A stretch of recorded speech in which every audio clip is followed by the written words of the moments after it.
అందరికీ నమస్కారం. ఈనాడు మన అఖండ తాండవం ఈ విజయోత్సవ పండుగకు విచ్చేసిన పాత్రికేయ సోదరులకు అందరికీ, ప్రింట్ అండ్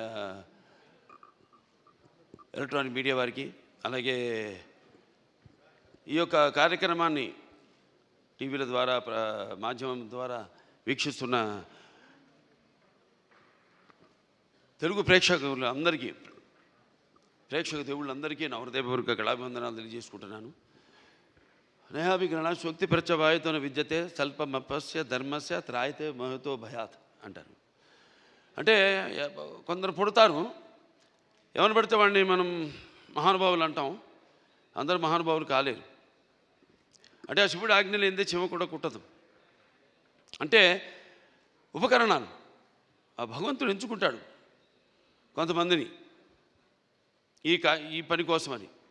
అలా ఇవాళ మన భగవద్గీత ప్రచారకర్తలు గంగాధర శాస్త్రి గారు ఇంతకుముందు చెప్పారు, ఎన్నో శ్లోకాలు చెప్పారు. వాటిలన్నిటికీ అర్థం ఇదే. నేను అన్నదానికి ఆయన ఇచ్చిన వివరణ అది. ఇవాళ చాలా సంతోషంగా ఉంది. ఇవాళ ఈ సినిమా విడుదలై ఇవాళ ఇంత విజయవంతంగా ప్రదర్శించబడుతున్నందుకు మా తెలుగు ప్రేక్షక దేవుళ్ళకి అందరికీ కాదు, యావత్ భారతదేశపు ప్రజలందరికీ నా హృదయపూర్వక కృతజ్ఞతాభివందనాలు తెలియజేసుకుంటున్నాను. మరి కృతజ్ఞతలు తెలియజేసుకున్నందుకు, ఎంత మంచి పాఠం ఇచ్చినందుకు మీరు కూడా రుణం తీర్చుకోవాలి. అంటే ఎప్పుడు అంటారు శత్రు రుణం, లేకపోతే మన రుణశేషం అగ్నిశేషం శత్రుశేషం ఉండకూడదని. అలాగే ఈ శేషం కూడా మీరు ఉంచుకోకుండా ఏ ఉద్దేశంతో అయితే ఈ సినిమా తీసామో ఆ ఉద్దేశాన్ని మీరు పాటించాలి. ఏదో మనం వింటాం, ఆడు గుడికి వెళ్తాం, ఏదో దండం పెట్టుకుంటాం దేవుడికి. ఎందుకు? ఇప్పుడు ఆయన అన్నారు గంగాధర శాస్త్రి గారు ఇంతకుముందు, అది గుడికి వెళ్ళి చేస్తే అది భక్తి అవుతుంది. అదే మనం మొత్తం లోకాన్ని అవగాహన చేసుకుంటే అది జ్ఞానం అవుతుందని. అంటే మనిషి పుట్టుకకు ఏదో ఒక కారణం ఉంటుంది, అందరూ కాదు. సరే, ఇవాళ ముందుగా ఆ తండ్రి గారిని తలుచుకోవటం, నా విద్యుత్ ధర్మాగ్రత సంపర్తం వాగ్రత ప్రతిపతే జగత పితరం వందే పార్వతీ పరమేశ్వరం. అంటే ఆది దంపతులు అయిన ఆ శివ పార్వతులు, వాళ్ళ ప్రతిరూపమే నా తల్లిదండ్రులు. ఎవరి తల్లిదండ్రులైనా ఆ పార్వతీ పరమేశ్వరుల యొక్క రూపాలే. నగాత్ర పరమంత్ర నమాతు పరిదేవత నాహరే పరతశ్రాత నానృతాత్ పాతకం పరం. ఇది తల్లి ప్రార్థన. యస్మాత్ పార్థివత ప్రాదురూపుతున్న భక్తి గురుణ సంతుల మాంసే సహస్రం తస్మై సర్వజ్ఞ మూర్తే పిత్రే. ఇది తండ్రి మంత్రం. అంటే మనకు సగం దేహాన్ని ఇచ్చి మనల్ని ఇటువంటి గురువులు దగ్గర ఎంతోమంది, అందరూ సరస్వతి పుత్రులే. ఇక్కడ గంగాధర శాస్త్రి గారు ఉన్నారు, అలాగే అక్కడ మన కాసర శ్యామ్ గారు అయితేనేమి, లేకపోతే మన నాగ్ గురునాథ్ శర్మ గారు అయితేనేమి, మన కళ్యాణ్ చక్రవర్తి గారు, అందరూ సరస్వతి పుత్రులమే.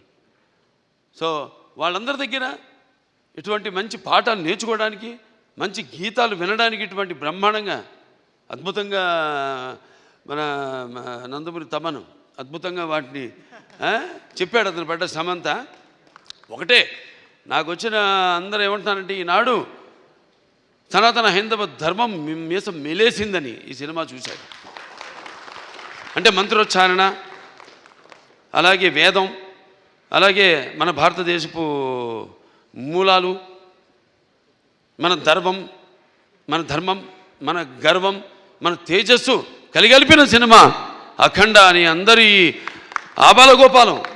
మన ఆంధ్ర తెలంగాణ రాష్ట్రాలే కాదు, లేకపోతే ఎక్కడ అభిమానులు ఉన్నారో అక్కడ ఆ రాష్ట్రాలే కాదు, యావత్ ప్రపంచం ఇవాళ కోడే కూస్తుంది. అంత అద్భుతమైన సినిమా మాకు అందించినందుకు మీ అందరికీ మా కృతజ్ఞతలు తెలియజేసుకుంటున్నాను. అలాగే అద్భుతమైన అంటే ఈ సినిమాలో ఒక్కొక్క డైలాగ్ ఒక్కొక్క ఆణిముత్యం అంటున్నారు. అలాగే ప్రతి సీన్ కూడా ఒక ఉద్వేగం, ఒక ఉద్రేకం, అలాగే ఒక ఉత్తేజ ప్రకంపనం అంటున్నారు జనం ఈ సినిమాని చూసి. సో సినిమా అంటే కేవలం ఈనాడు దైనందిన కార్యకలాపాల్లో పడిపోయి మనిషి తన అన్న వస్త్రాలతో పాటు ఈ యొక్క సినిమాని కూడా ఒక మాధ్యమంగా ఎంచుకున్నాడు, ఒక అవసరంగా. అంటే ఎవ్రీడే ఏమంటాం మనం, కన్జ్యూమబుల్ కమోడిటీగా, నిత్యవసర వస్తువుగా. మరి ఎటువంటి సినిమాలు తీయాలి మనం అన్నది కూడా మనం ఆలోచించవలసిన అవసరం ఉంది ఇండస్ట్రీలో పెద్దలు. అటువంటిది ఈరోజు నాకు చాలా గర్వంగా ఉంది. నా 4 సినిమాలు, ఇది 5వది. 6 రాబోతుంది రేపు, దానికి కూడా చెప్పా. చరిత్రలో చాలామంది ఉంటారు, కానీ సృష్టించిన చరిత్రని మరల తిరిగి రాసి మరల చరిత్రను సృష్టించేవాడు ఒకడే. అది ఆ తెలియని ఒక శక్తి. దాని కొనసాగింపు ఆ డైలాగులు అన్నాను, నేనే ఈ శక్తి, నాదే ఆ శక్తి అని. చరిత్ర రాయాలన్నా మేమే, చరిత్ర సృష్టించాలన్నా మేమే, దాన్ని తిరిగి రాయాలన్నా మేమే. ఎంత నేనేదో పొగరుతో చాలామంది అంటారు, ఏంట్రా ఏం చూసిరా బాలకృష్ణ ఇంత పొగరని. నన్ను చూసుకునే నా పదునైన పొగరని నేను అంటాను. ఎవరిని చూసుకుని ఇంత ధైర్యం అని ఉలిక్కిపడి చేస్తుంటారు. నా వ్యక్తిత్వమే నన్ను ఉచ్చిగొలిపే ఒక విప్లవంగా అడుగడుగునో చూపిస్తాను. అలాగే ఏంట్రా వీడికి అన్నీ తెలుసా అనుకుంటారు. నేను తెలుసుకునే కంటే గొప్ప విద్య ఏముంటుందని ఒక సవాల్గా నిలబడతాను. అంటే ఇదంతా పొగరు కాదు, అది ఎక్కడి నుంచి వస్తుందో నాకు తెలియదు. అంతా ఆ పరమేశ్వరుడి ఓంకారం అన్నాను ఇందాక. ఓంకారం పరబ్రహ్మ సర్వ ఓంకార సంభవం అకారోకార మాంతాయ ఓంకారాయ నమో నమః. ఆ ఓంకార శబ్దం ఓమితి బ్రహ్మ ఏకాక్షరి అంటాం. అలా ఇలా తెలుసుకోవాలి. అంటే యువతరానికి ప్రతినిధులు, నవతరానికి నాయకులు, భావితరాలకు భారతదేశపు మహాశక్తి అయిన యువకులు. మీ తప్పు లేదన్ను, నీ తప్పుకు అది ఎట్లా అంటే ఈ యొక్క రొటీన్ దైనందిన కార్యకలాపాల్లో అన్నాను ఇందాక, పోటీ. దానికి నేను ఎప్పుడు ఏదైనా ఆసరా తీసుకునేది సినిమాలే, లేకపోతే సంగీతం. వీటి మీదే ఎప్పుడన్నా నేను మనిషిని, నాకు ఎప్పుడైనా నిర్లిప్తత ఇది వచ్చినప్పుడు పూజ చేస్తారు. నేను ఆధ్యాత్మికంగా రోజు గంటన్నర పూజ చేస్తాను. నేను ఆ పూజ దొరుకుతా నా వృత్తే నా దైవం. ఆ వృత్తే ఈ అఖండ సినిమాలో నా పాత్ర. నేను చెప్పాను కూడా, ఇంతకుముందు ఒక సభలో చెప్పడం జరిగింది. ఒక ఇది శివ తాండవం యొక్క విన్యాసం ఎలా చేశాను ఈ పాత్ర అంటే, ప్రతి పాత్ర యాక్టింగ్ అంటే ఊరికే నమ్మడమో అరవడమో,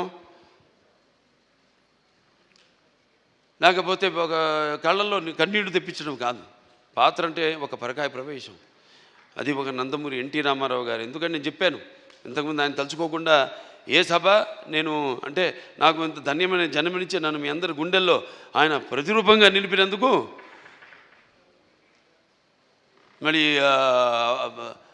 దైవాంశ సంభూతుడు, విశ్వానికి విశ్వ నటరూపం ఎలా ఉంటుందో చూపించిన యుగ పురుషుడు, కారణ జన్ముడు, నా తండ్రి, నా గురువు, నా దైవం నందమూరి తారక రామారావు గారికి నమస్కరించుకుంటూ, మరి ఇటువంటి ఈ సినిమాని ఈ సినిమా కేవలం తెలుగు సినిమా కాదు, ఇది యావత్ భారతదేశమే కాదు, యావత్ ప్రపంచం ప్రేక్షకులకు సంబంధించిన సినిమా ఇది.